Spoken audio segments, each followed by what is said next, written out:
Good afternoon here on the Rural Radio Network. I'm Joe Gangwish, coming to you live from the Holiday Inn Express in Lexington at the 66th annual meeting of the Nebraska Rural Radio Association. We are awarding this year's Service to Agriculture Award posthumously to past Nebraska Rural Radio Association board member and State Senator Howard Lamb. Now, with a few remarks, I'm very pleased to introduce his son, David Lamb, accepting on behalf of the Lamb family. David?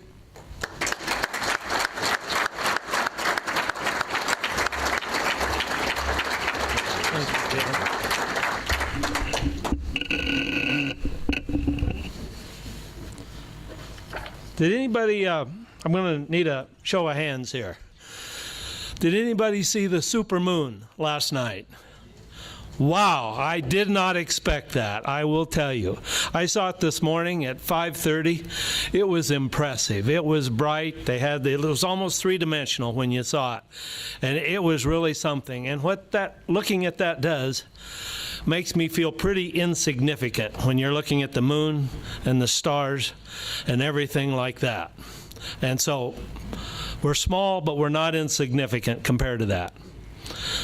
Okay, that had nothing to do with what I'm going to say. I just wanted to bring that up. My family and I would like to thank the Rural Radio Association for honoring my father with the Service to Agriculture Award. So I'm going to introduce my family right now. This is my wife, Donna Lee, and our two sons, Jason and Rodney. Make yourself known here.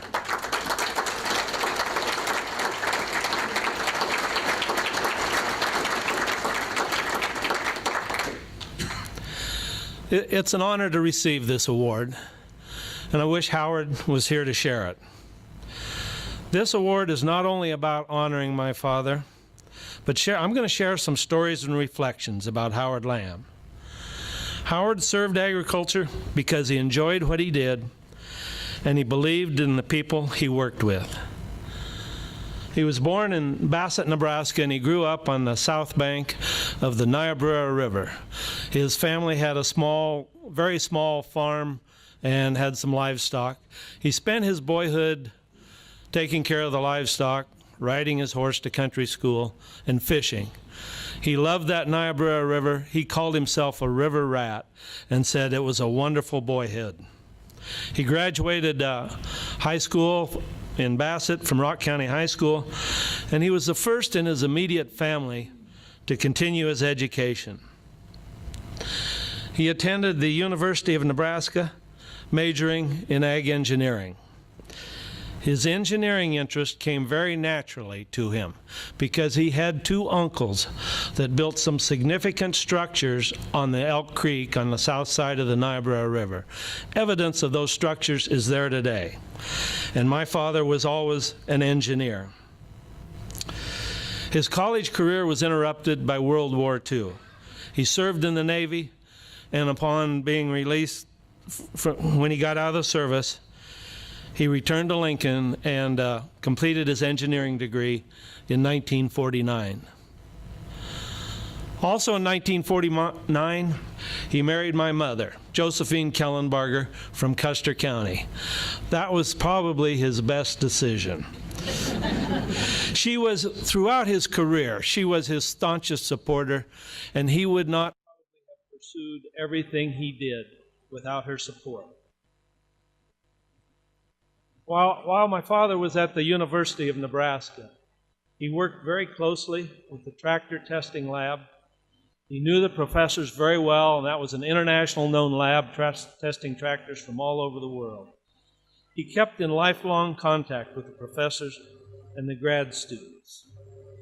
And I remember when I was young and we would go to Lincoln, we would go to the East Campus and stop at the tractor testing lab and visit it. Now, we did that a number of times. Probably one stop was enough for me at that age, but he loved that place. We had other short agricultural-related family vacations. Some summers, if we didn't take much of a vacation, we ended up at Meade at the Ag Lab Field Day in the summertime. And he made a point of going there. Or if we were going somewhere, we would go to the stock growers. It was stock growers convention at that time in North Platte or Alliance. Following college, Howard worked as an engineer. When he graduated, he worked as an engineer for International Harvester. Now, I think his first job, they were in Omaha, and he was an appliance repairman at that point in time. But he stayed with the company, and they moved to Chicago, and he was an engineer for International Harvester.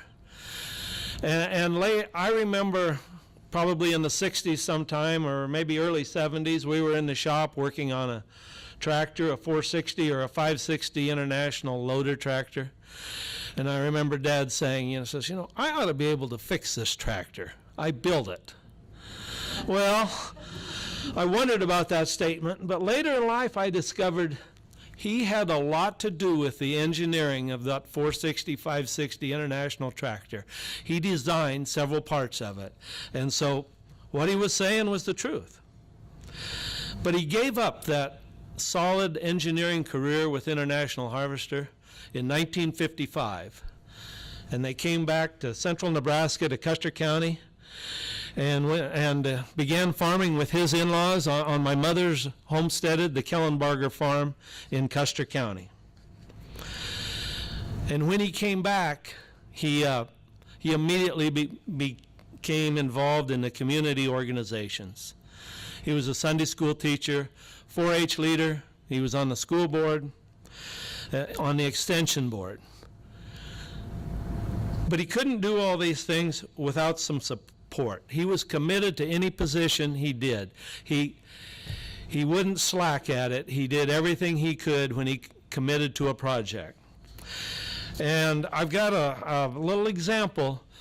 Now, he can't do these projects by himself. He needs a support group, whether it's family, neighbors, or whatever.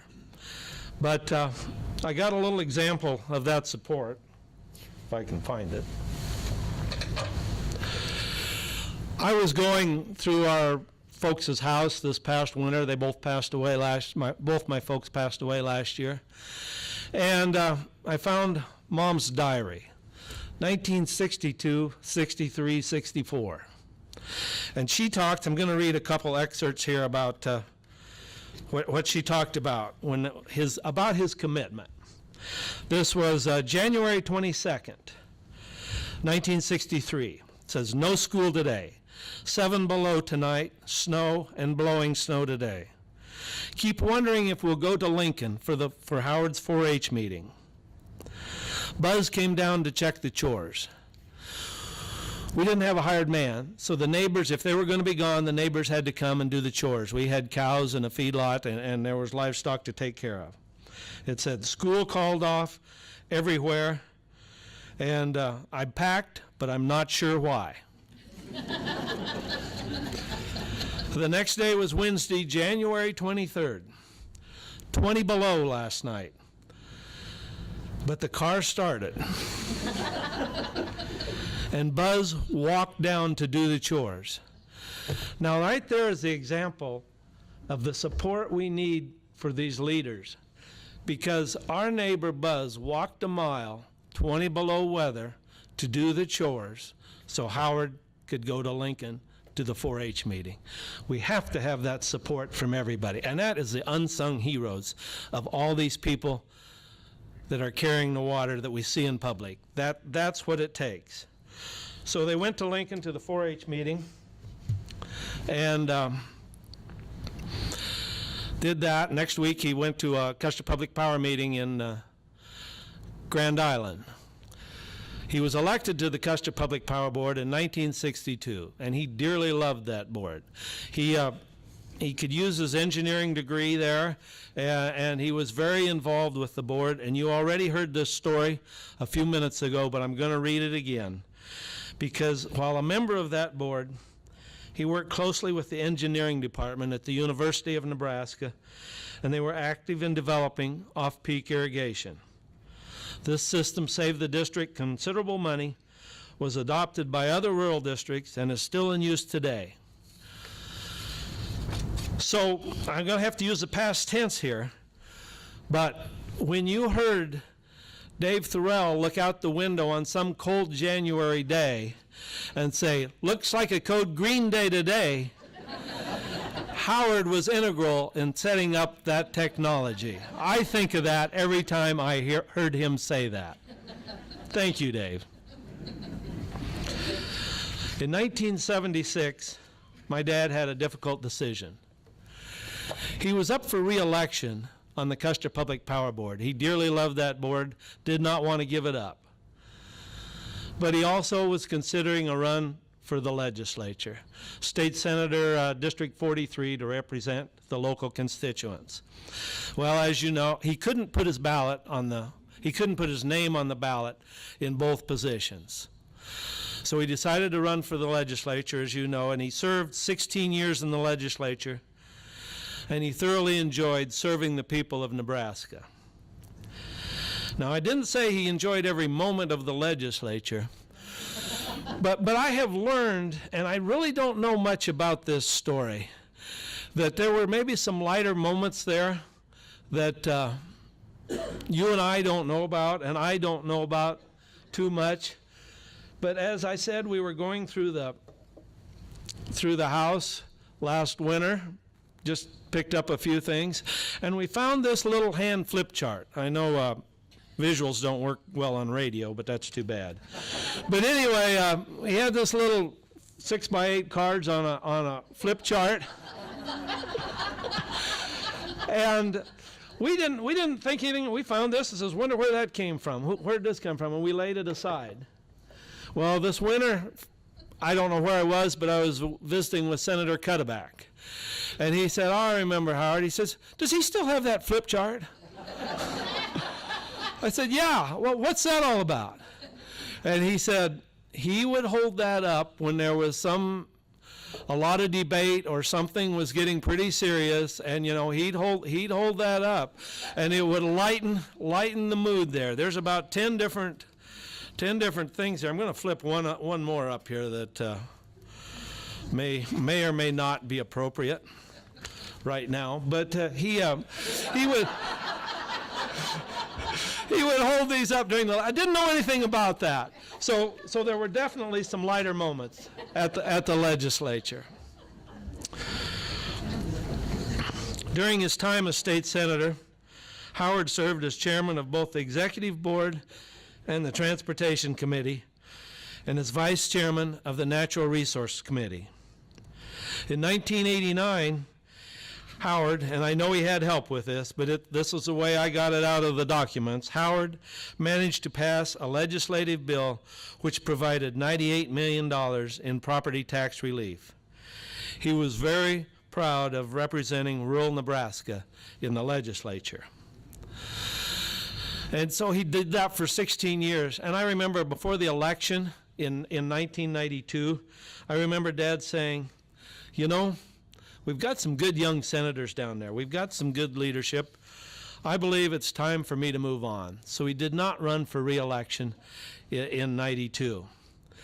But a year or two later, he went back to Lincoln and he went to visit the legislature, and came home, and his report was this. He says, "We got good people down there. We got good leadership. We need to support them." But he said they're having the same conversations I had for 16 years. They're talking the budget. They're talking the water. Everything, nothing, a lot of things just don't change. But he said, we've got to support the people we've got in place. And then there was another follow-up to that story was last spring, 2015. Dad and I were in Lincoln for another appointment, and he said, "Boy, if we got time, I'd like to visit the legislature." And it was the final days of the session, and I said, "Yeah, we got time." So we went to the Capitol, and we went up the rotunda, and he was visiting with some lobbyists and some press people that he knew that were still around. He'd been out for 20-some years, but anyway, he was visiting, and he went onto the floor of the legislature and was introduced and visiting with the senators there. I was standing out in the hallway, and I got to visiting with Senator Watermeyer, who I had known for several years before, and we were just catching up on stuff, family and the weather and farming, etc. And Howard came out and joined our conversation then, and he started asking Dan about some of the issues and some of the stuff that's going on in the legislature, and they had a little bit. It was just a good little conversation, and we parted ways and went home, and then On the way home, Dad said, you know, it's good to see these new young senators. I think we're in good hands. My point is this, it's great to honor those that go before, but we have a wonderful group of leaders today, and we must support them all we can. And I don't have the exact words here, but I need to reiterate what Dave Thorell said just a little bit ago about the staff and the new people coming on. We have to support them because our state and industry have some very capable people, and they need our help, ground roots support. As I said before, my dad Howard was always an engineer. And so he been out of the legislature for quite a few years and was working around, and so any project he researched, he did it thoroughly. So in 2013, he started researching subsurface drip irrigation. And he went on the internet and he pulled up all types of articles. K-State has done a lot of research on that, and he talked to them. He talked to the suppliers, and he talked to the dealers. And he was an engineer, so he wanted to know the size of the tape and how the filters worked and how the emitters worked, and he wanted to know everything about it. And so we installed subsurface drip irrigation in the fall of 2014, and we've used that field. We've used it successfully for 2 years now.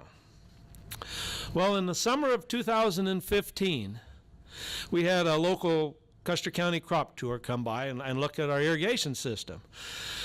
And so we got Howard out there talking about it, talking about all the research and everything. And here we have this man. He's 91 years old, standing up there talking about this new technology. And the new stuff we got to do, and we're not sure if it works yet because this was 15, that was our first year of it. But he was pushing forward, working on a project, always looking for something new and ready and just willing to keep trying. And then later that fall, he came to my boys and I, we were standing there, and he says, I need a project to work on. And we didn't come up with one. And then he passed away later that fall, a year ago right now. And I want to thank the Rural Radio Association for honoring my father, who was just doing what he loved to do, no question. Thank you.